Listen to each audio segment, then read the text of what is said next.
मानवी बुद्धिमत्तेचं खरं स्वरूप काय आहे? चला, या सिद्धांताच्या सविस्तर विश्लेषणात आज आपण हेच समजून घेऊया. बुद्धिमत्ता म्हणजे नक्की काय? दैनंदिन जीवनात याची नेमकी व्याख्या करताना आपला नेहमीच गोंधळ उडतो, बरोबर ना? पण मानसशास्त्रज्ञ हॉवर्ड गार्डनर यांनी एकच बुद्धिमत्ता नसते तर तिचे तब्बल 8 स्वतंत्र प्रकार असतात असा भन्नाट विचार मांडला. यात शब्दांतून विचार मांडणारं भाषिक कौशल्य आणि गणिताचे आकडे सहज सोडवणारं तार्किक कौशल्य असे 2 पूर्णपणे वेगळे प्रकार येतात. तसेच चित्रकार आणि खलाशी अवकाशातील गोष्टी अचूकपणे समजून घेण्यासाठी या खास त्रिमितीय कौशल्याचा अत्यंत हुशारीने वापर करतात.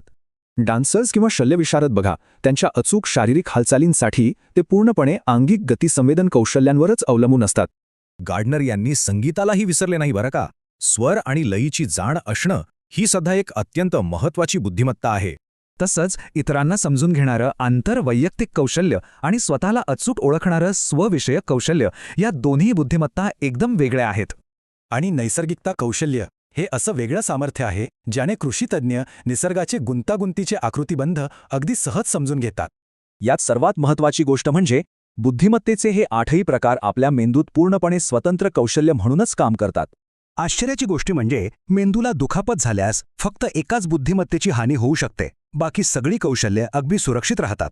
म्हणजेच एखादी व्यक्ती एखाद्या विशिष्ट क्षेत्रात प्रचंड प्रतिभाशाली असू शकते, तर दुसऱ्या एखाद्या क्षेत्रात तीच व्यक्ती मंदबुद्धीही असू शकते. आता या सर्वांवरून एक मोठा प्रश्न पडतो. या 8 स्वतंत्र कौशल्यांपैकी आपल्यातील सर्वात प्रबळ बुद्धिमत्ता कोणती असेल? विचार करा.